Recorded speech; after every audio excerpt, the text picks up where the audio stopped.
Welcome. This is Amir Laiji live from Los Angeles, and today I love to talk to you about relationship. Relationship, yes. So I was thinking to find out the wall, and we have four walls in this room, and what's the four main wall in our relationship? And for this answer, I'm going to find out with Dr. Foojan Zeine. She is licensed marriage family therapist, clinical psychologist, and she is here live from Los Angeles. Hello and welcome. Hello. How are you? Thank Hello you. to you and everyone with us. Yes, thank you so much. How are you, Dr. Zain? I'm doing great. Thank you. Thank So, you. this week, Friday evening and being together with everyone who is our viewers and hopefully creating a great conversation for the weekend for them. yes, absolutely, absolutely. Dr. Zain, let's talk about relationship. Uh, I can see around everybody they have some issue. Some people they are looking for relationships. Some people they are in a relationship, but they have a problem, and they need maybe they need to learn. I have some questions. They want to improve their relationship.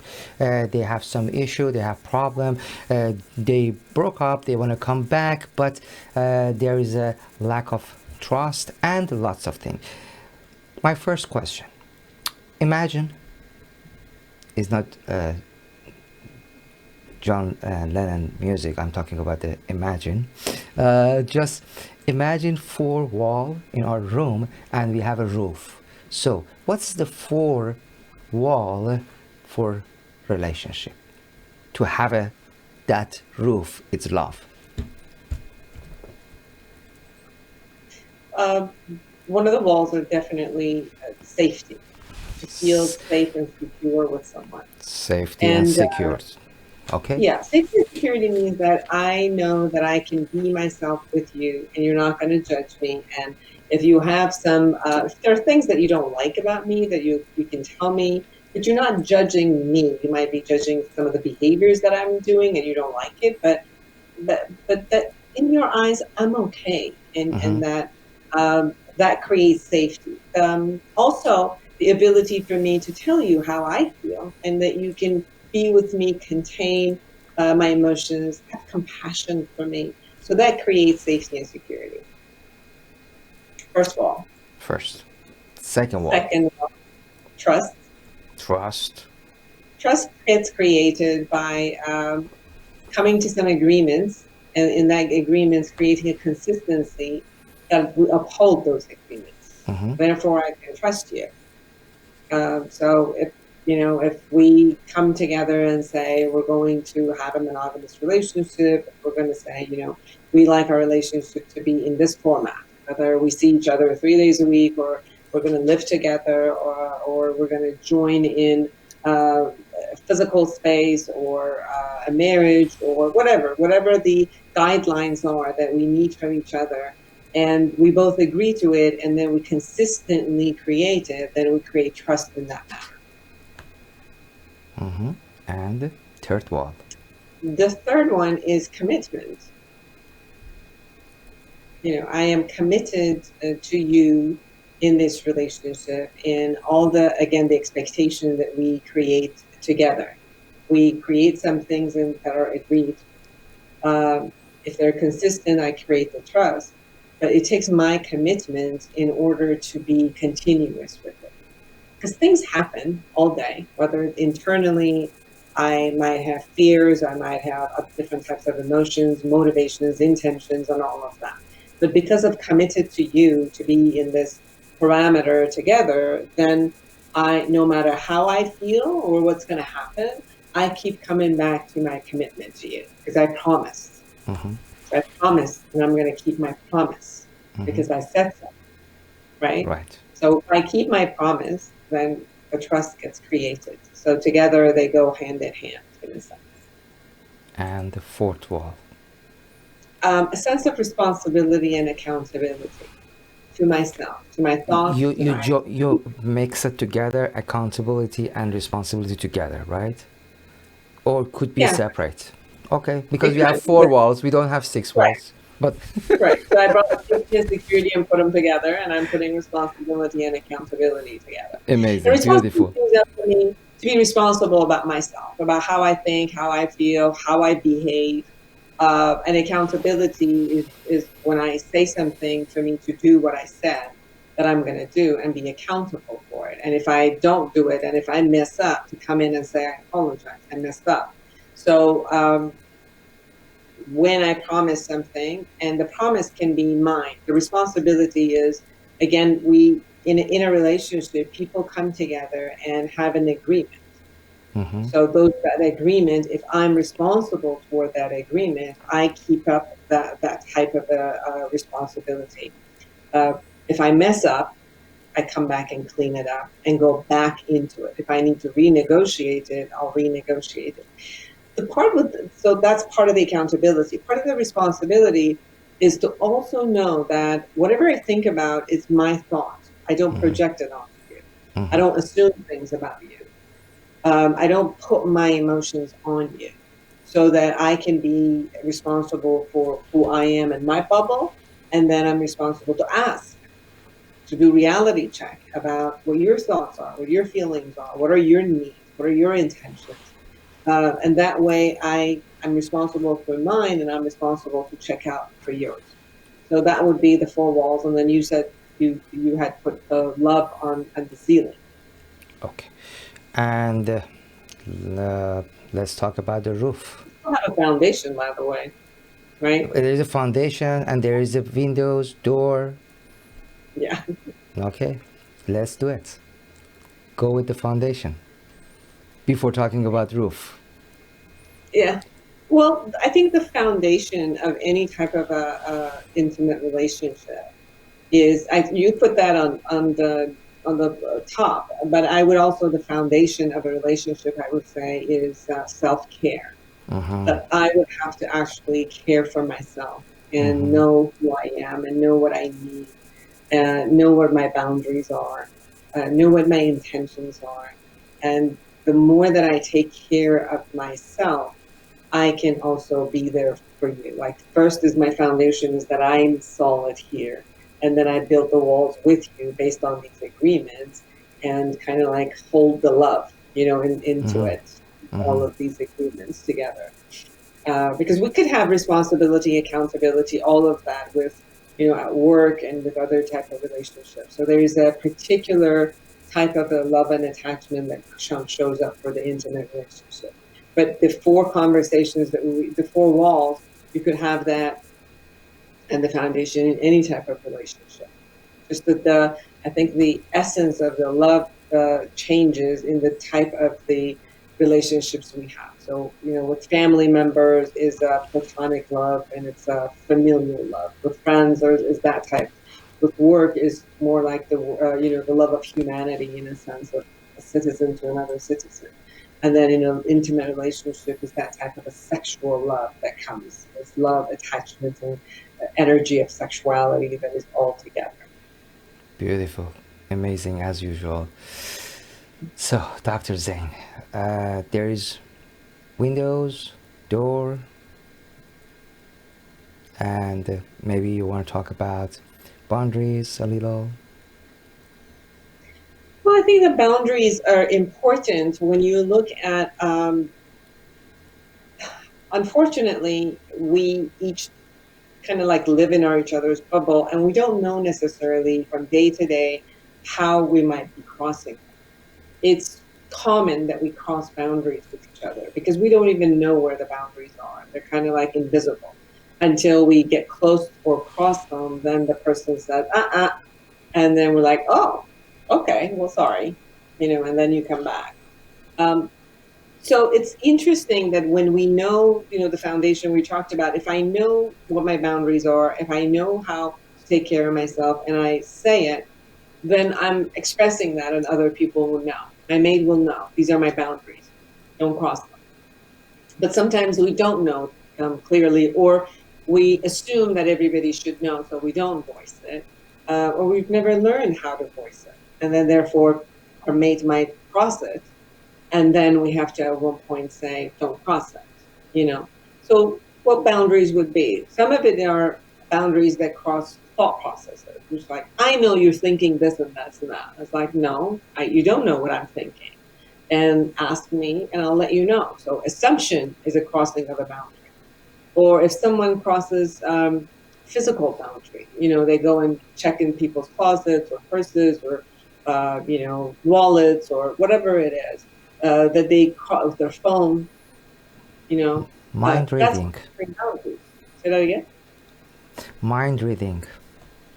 Mind reading, yeah, mind reading is a crossing. That's the thought process. That the first one is the thought process. The Mm-hmm. second one was the physical boundary. Mm-hmm. That I would go into your private items that Mm-hmm. appear to be your private ones and Mm-hmm. meddle in them without your permission. Like you know, Right. I could ask, can I see your phone, and then you could give it to me, or I can ask, you know, can I go into your purse or wallet and check for such, you know, check to see For something, and some, you're yeah. like, oh, please go ahead. But that's a permission. That's not crossing boundary. Mm-hmm. But people who do it because they think they can and they should, or it's their right, then they're Mm-hmm. crossing boundaries in that way. So. Crossing boundary is also very important when you start talking about other people's, your mate's friends or family systems. That's Mm-hmm. crossing boundary. There's a lot of people that they just think, okay, now that I'm close to you and I'm your Yeah. mate, I Mm-hmm. have the right to say anything I want about your mother, your father, your sister, your Mm-hmm. cousins, your friends, you know, and I can just like kind of throw up all my judgment about them to you. That's crossing boundaries, Mm-hmm. you And know. send a picture. Some simple things. Send a picture to my sister-in-law. Yeah. Okay, before asking my partner. Right. So we have a couple questions here in our chat room. Everybody, all our viewers, you can send your questions in our chat room. So the first one is related to boundaries. She is in touch and in contact with her previous boyfriends. It's bothering me, and she said it's normal. Is it normal or no? It could be normal for her, but you still Mm-hmm. have the right not to like it, and you can ask her that as long as she's choosing to be with you, for her to stop those relationships. There are a lot of people who complete their relationship in a beautiful way, in a friendly way, and they continue, like the format of the relationship changes. There are some relationships that the format doesn't change. It's almost like the flirting is still there, or the hope to be together is still there. And those are unfinished businesses with unfinished relationships. So, so that could be part of the person really just becomes friends with them and keeps them. I think it really depends on the format of the relationship, but we don't need to necessarily make that relationship, the action and behavior wrong for us not to like it. I could say, you know, your prerogative. You could be with, you know, if you like to do that, it's fine. But as long as you're choosing to be with me at this time, I prefer for you not to have those relationships. And if she could respect you with that, awesome. If not, maybe you can negotiate a little bit. Which one of these relationships appear to you that they're shady or they're not complete, and then Mm-hmm. maybe you could discuss those. And maybe there are other ones that are cool, like just really turned into a platonic relationship, like they're done with each other on that account, but hey, they stayed good friends. Another part So concept I'm is if sorry. you have, He adds something. He sent another message. He said because he wants to keep the all friendship for some benefit, and she uh, she's telling us always is it for business, but I feel it's not business. Sometimes it's a flirtation. do you know that most of the time what we can say is, if we're in a relationship together, I like to be part of all your relationships. And they do. People who are mates, they don't have private friends. Friends Mm-hmm. become everybody's friends. And he can always say that if you really want to have these type of relationships, then I prefer to be part of that relationship so they Mm-hmm. can socialize with all of us. Now, the ones that have unfinished business Mm-hmm. usually don't want to be in that arena because they Mm-hmm. don't feel comfortable with it. Mm-hmm. And the ones who are just like a platonic relationship, whatever, they're like, sure, no problem, you know, I'll socialize Exactly. with you. And Exactly. I think that's one way to figure between them. Okay. Let's go with the next question. Okay. So, she's from Toronto, Mhm. Canada. I feel he never trusts me, and I think it's not just me. He don't trust anyone. What should I do? You cannot do anything. Come on, but Yeah, you can't do much about it. But you can, what you can do is bang, to ask, magic.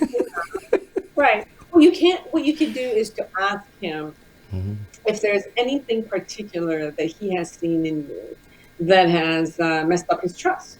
mhm, It's particular kind of a behavior that maybe you're doing or that he doesn't like, or it's normal to you, but it's not normal to him. If he says, no, not really, you haven't done anything, then it's like, all right, well, then what are the parameters that I can just have in order to create trust with you? Some people will say, I just want to have like a relationship that it's open, that I can have all the information. You're like, okay, I'm going to give you that in order to create trust with you, not in order to give you access to think you can control me, but just I'm going to open these things so that you could trust me, such as you can have the code to my phone. You could, mhm, I'll when you can call me anytime or FaceTime me anytime, and I'll promise you that I'll pick it up unless I'm going to work or something. mhm, So I want to create a scenario that you can trust me. So tell me what makes your create trust. If there's a behavior that I'm particularly doing that you don't like, let me know. But it's not doesn't work for me when you just do this blanket concept of I don't trust, because I just don't think that's fair to me, that for you to have trust issues from before and kind of like dump it on me. So get help for the other ones, but here I need you to work with me and be real about what mhm. it is between us that I can support you in. Amazing, beautiful. So, and I heard one time you said we should build the trust. So, could you please tell us about how we can build the trust? Well, in the relationship, hopefully from the beginning, but anytime you start, that would be great. It's to actually have some conversation about people's expectation of each other. People come in as a single person with a lot of different habits, like the one we were talking about. The girl might have a habit of, having her relationship, create business relationships. I had one client who flirting was okay with her. And even when she was with the boyfriend, she's like, "What's wrong with flirting? Like I flirt, all guys flirt. What's the issue?" And that's okay. There's nothing with the issue unless you go out with someone who cannot handle you flirting. Mm, So we got to see that there are behaviors that we do as a single person, which is all okay, and it fits for our singlehood or whatever that is. But if I'm coming to meet with you and I decide to be your mate, at that time, your preferences and my preferences have to come in and get negotiated and match in some aspect. And the more that I can talk about this, like these are my expectations. My expectation is to be monogamous. My expectation is for you not to flirt while we're together. Right? My expectation is, for me to be the priority. My expectation is for us to see each other minimum 3 days a week and have, conversations through text all day. And so I can share what I need and my expectation, and my mate can do it, and then we can come to some agreement. This way, we have an understanding of what the other one needs. We don't make what the other one needs wrong. We're like, mhm, I got it. That's what you want. This is what I want. If mhm, we want to be together, somehow we got to bring these two close to each other. In this process, mhm. because we're respecting each other's needs, the trust starts getting built. And then if I ask you of something and you say, sure, I agree to this, and you keep doing it, then you create trust. Okay. If you agree with me, you tell me yes, and then you break it, and then you create justifications, I'm like, you just broke the trust.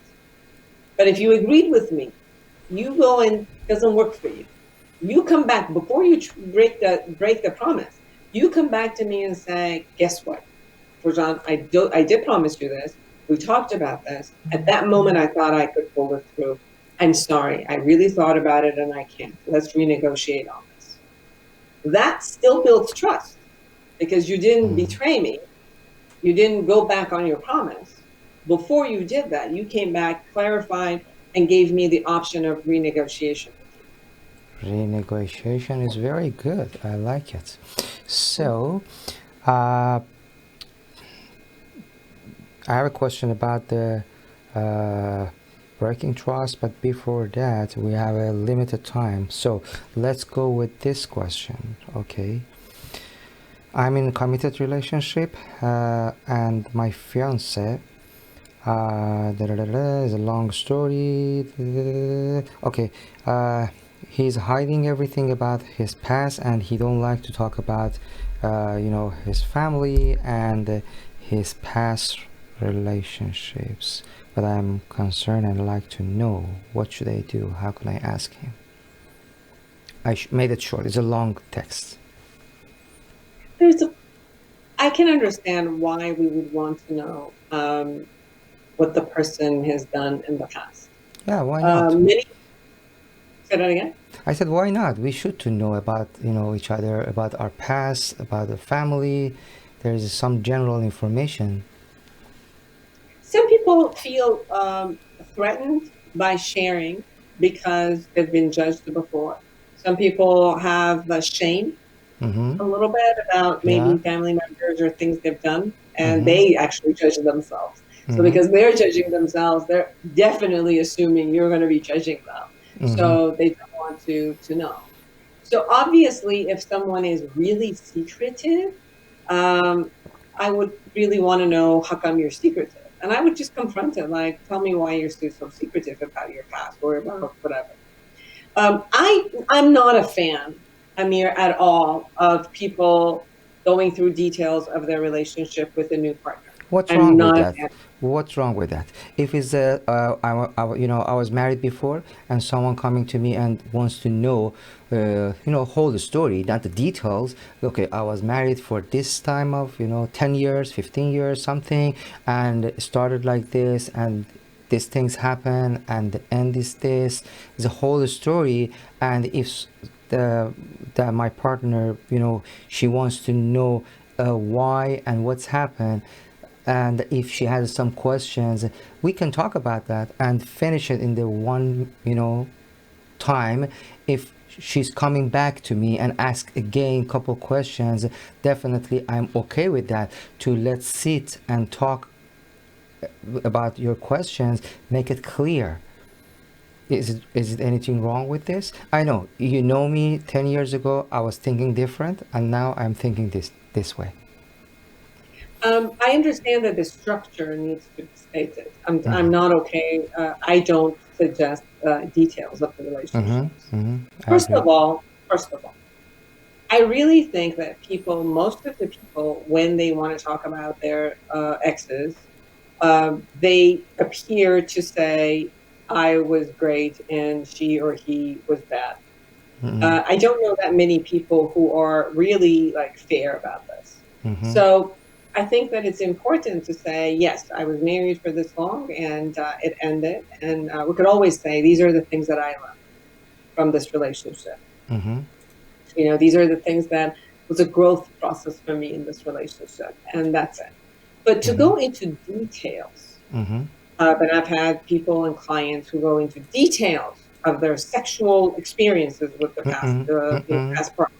They go into details of their fights and what they said and what they didn't say, and then details of trashing the other person and the person's families and all of that, just in order to get themselves to show that I was a hero. And that just doesn't work. It doesn't work in the relationship. 1, 2. I don't think that when people get together, the relationship should be about them, and it should not be bringing, other people into their relationship. And then it gives also the next person, they'll be like, well, the first fight they have is like, well, yeah, you did the same thing in your last marriage. It's like, okay, often crossing boundaries at this point, because I'm giving you an information about my past, and now you think you have the right to take that information and, smash it in my face. So my suggestion again is like what you said. You give a full structure of what had happened. I think the greater question is not about going into details of different questions, the different ones you Right, have. It's a right, general question that you can have. right. Obviously people get into relationships somehow starting like age 15, 18, 20. So it's more like, within the past 10 years that you've been in relationships, what have you learned? What are some of the mistakes you've made? And what are some of the learnings you've had? This is a better question to ask if you want to know someone versus like, okay, what did you do in the first one? And how did you end the first one? And what did you do in the second one? And so it's more like, what's it to you as far as knowing exactly the name, the details of the fights Mm-hmm. versus having that. Because the person who's relaying you the message already is the mate. So it's not like if you hear the details, you're going to get something more than that out of it, because you're trying to get to know them and Mm-hmm. you want to know in their relationships what they've learned. How much aware are they? How much awake are they? And if you ask that kind of a question in generality, you'll get more of an answer of that versus going through details. That's Right. what I would suggest. Um, of course, if people have legal marriages or have lived with someone, you want to know also structure, because you want to know how mature they are within relationships. If someone has never had a long term relationship, well, their skill set or maturity is not as someone who have been through 2 divorces. They've Mm-hmm. had to get mature, hopefully, because they've gone through different types of stages than if they haven't. So yes, you do need to have some average of that. I've even had clients, Amir, who asked, how many people you slept with? It's What? like none of your business, Why? Yeah, I'm telling you, like I'm Wow. telling you, people go into details of things, and then it stays in their mind. Yeah, Like they exactly. haven't It's staying told in each their mind other. and they cannot forget it. And anything happened, they're gonna start talking about that. Oh yeah, you told me you did it. Exactly. So that's why when I say I'm not a fan of that, because I've seen so many crossing of boundaries with these details. But I Mm-hmm. do think that the structure and what you've learned from your mistakes, and what were mistakes, what were your growth, what are your strengths, all of that is great. The same way, for example, when you go listen, when you go to an interview for work, they Mm-hmm. don't ask you, let's go through everything that is on your resume and tell me specifically what happened. They'll just go, like, what were your stuff you did in your past work? It's the structure is here.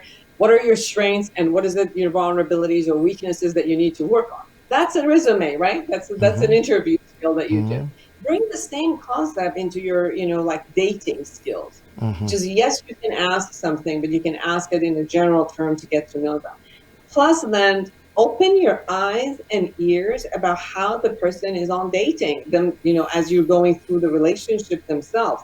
People show themselves clearly if your eyes and ears are open. The way that now, today, if they're talking about their mates or ex-mates, they're talking about their families, their friends, your family, your friends, how they treat the waiter, how they treat the person, how they treat their boss or employees. That gives you an ample amount of information at the present moment about who this person is, which is different if you wanted to get their history.